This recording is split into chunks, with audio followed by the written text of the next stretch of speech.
I sued from long before he had it. Yeah. And I mean, they really did a number on me, you know, and I sued and they had to pay, they paid $10 million settlement. You're okay with that? I mean, I left it up to the lawyers and you know, the team running Twitter. So I said, you guys do what you think is the right, it makes sense. I think it's fine. I think it's a very low. I was looking to get much more money than that. So you gave him a discount when the lawsuit. He got he got a big discount. I don't think he even knows about it. He's become one of your, if you read and believe the media, he's become one of your best friends. He's working for free for you. Well, I love the president. I just want to be clear about that.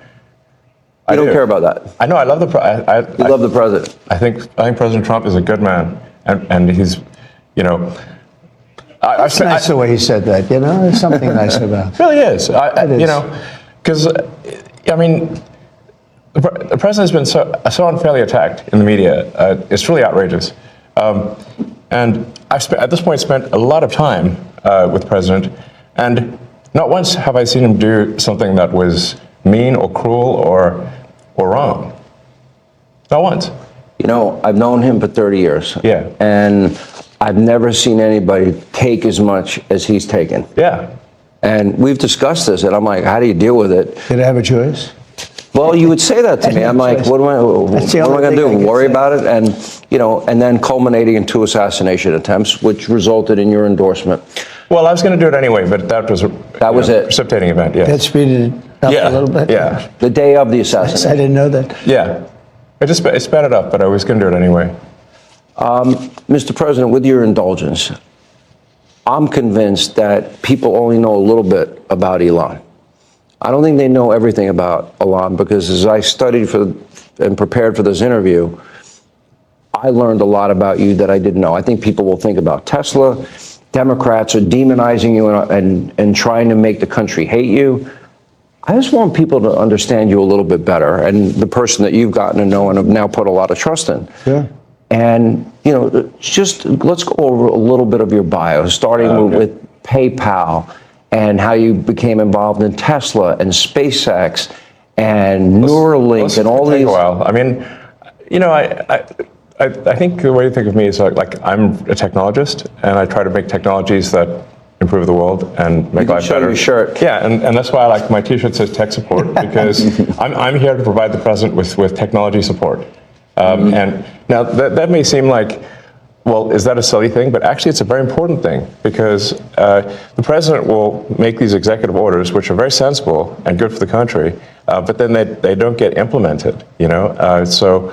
If you take, for example, all the funding for the migrant hotels, the president issued an executive order where, hey, we need to stop taking taxpayer money and paying for luxury hotels for illegal immigrants, which makes no sense. Like, so obviously, people do not want their tax dollars going to fund high-end hotels for illegals, and yet they were still doing that even as late as last week. And so, you know, we went in there and we're like, this is in violation of the presidential executive order. It needs to stop. So what we're doing here is one of the biggest functions of the DOGE team is just making sure that the presidential executive orders are actually carried out. And this is, I just want to point out, this is a very important thing, because the president is the elected representative of the people. So he's representing the will of the people. And if the bureaucracy is fighting the will of the people, and preventing the president from implementing what the people want, then what we live in is a bureaucracy and not a democracy. No. You're both aware, you have to be keenly aware, that the media and the punditry class, not that, you know, I think you've proven they have no power anymore, because they threw everything they had at you and they didn't win.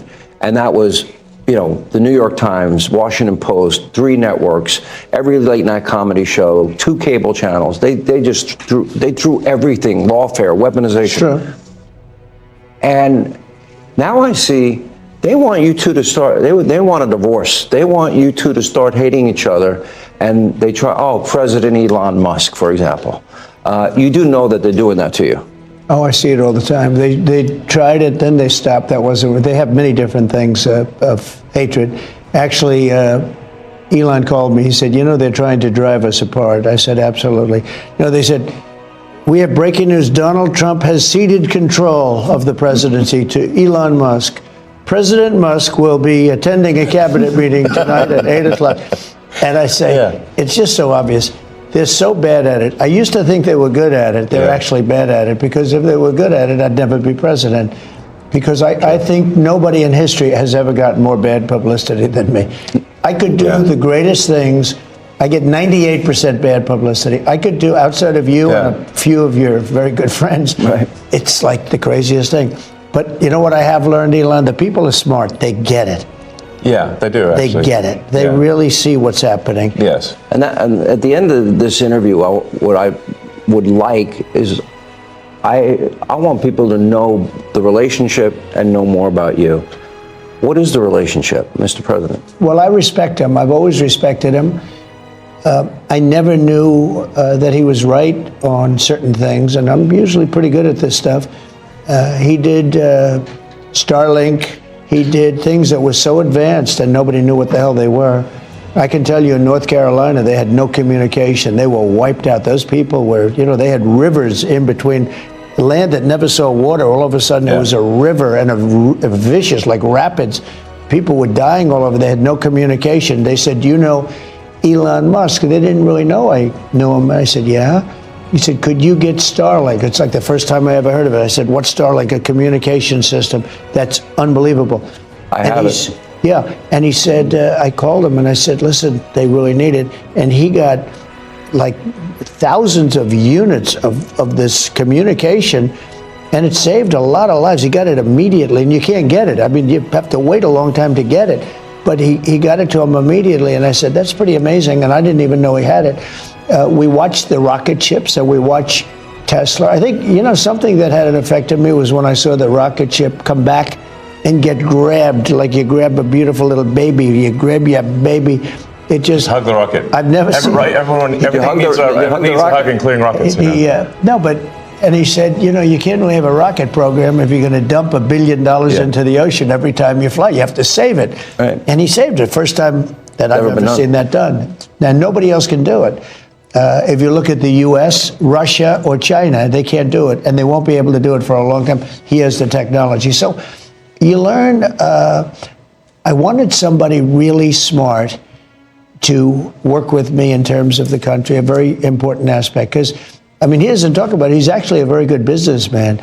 And when he talks about the executive orders, and this is probably true for all presidents, you write an executive order and you think it's done. You send it out. It doesn't get done. It doesn't get implemented. They don't implement it. Maybe they're from the last administration, and they are in some cases. You try and get them out as fast as you can. But as soon as he said that, I said, that's interesting. You write a beautiful executive and you sign it and you assume it's going to be done, but it's not. What he does is he takes it, and with his 100 geniuses, he's got some very brilliant young people working for him that dress much worse than him, actually. Yeah, they dress in just T-shirts. You wouldn't know they have 180 IQ. Wait a minute. So he's your tech support. No, he is. I actually but he's am much tech more support. than that. I actually am tech support, though. But he gets it done. He's a leader. Yeah. He really is. He gets it done. You get a lot of tech people, and you have people that are good with tech, but he gets it done. I said in real estate, you had guys that would draw beautiful renderings of a building, and they'd draw the rendering. It would be great, and you say, great, when are you starting? But they were never able to get it built. They couldn't get the financing. They couldn't get the approvals. It would never get done. And then you have other guys that are able to get it done. They could just get it done. I was in real estate. Same thing in this. He gets it done. So when he said that, he said, when you sign these executive orders, a lot of them don't get done, and maybe the most important ones. And he would take that executive order that I'd sign, and he would have those people go to whatever agency it was. When are you doing it? Get it done, get it done. And some guy that maybe didn't want to do it, all of a sudden, he's signing. He just doesn't want to be bothered. Do a lot of those executive orders have to be codified into law? Do you need the Republican Congress to follow up? A lot of them will be, They will. But look, in the meantime, we have 4 years. The beauty is we have 4 years. That's why I like doing it right at the beginning. Because an executive order is great. The one problem, it's both good and bad. Because when they did all these executive orders, I've canceled most of them. They were terrible. We're going to go radical left communist. Okay, it was crazy. Their executive orders were so bad. If they ever got them codified, you'd never be able to break them. So the damage that Biden has done to this country, and it's not even Biden, it's the people that circled him in the Oval Office, okay? But the damage they did to this country, in terms of, let's say, open borders, there's so many things, but open borders, where millions of people poured into our country, and hundreds of thousands of those people are criminals. They're murderers, they're drug dealers, they're gang members, they're people from prisons from all over the world. And we have a great guy, Tom Homan, and he is doing so incredibly. You saw the numbers, they're now like 96%. 95%. He is a phenomenal guy. And Kristi Noem is doing an unbelievable job. And he wanted her, he said, she's so tough. And I said, I don't think of her as that way. She's very nice. He said, no, she's so tough. And she is. I see with the horses, she's riding the horse. Let's go. She's great. But the team we have is really unbelievable. But those executive orders, I sign them, and now they get passed on to him and his group and other people, and they're all getting done. We're getting them done. Let me go back a little bit to your background, because it's beyond impressive. You were the chief engineer, for example. You were an early believer in Tesla. You became the CEO, and then the chief engineer, which was phenomenal. SpaceX, same thing, which is unbelievable. I mean, you were the first private company to send astronauts successfully into space. First private company to send astronauts into orbit. Yeah. That's pretty deep. He's going to go into orbit soon. Okay. Yeah. No, he's going to go to Mars. He's Starlink At some point. Yeah. is in over. They always ask me, like, do you want to die on Mars? And I say, well, yes, but not on impact. Starlink is in 100 countries. This is going to be hard. I feel like I'm interviewing two brothers here. You go ahead. Star Shield, which could be used for national defense. Yeah, it is already being used for national defense. Then you have what is it called? Optimus, a part of Tesla. The robot, yeah. A robotic arm. Then you have an AI arm. And then you have something that really fascinated me, and it's called Neuralink. Yes. You might help the blind to see, Yes. and people with spinal cord injuries, that they can recover, where in the past, how close is that becoming a success? Neuralink, we've implanted Neuralink in 3 patients so far who are quadriplegics, and it allows them to directly control their phone and computer just using their mind, just by thinking. It's like, so we call this product telepathy. So you control your computer and phone just by thinking, and it's possible to actually control the computer and phone faster than someone who has working hands. Then the next step would be to add a second Neuralink implant past the point where the neurons are damaged, so that somebody can walk again, and so they can have full body functionality restored.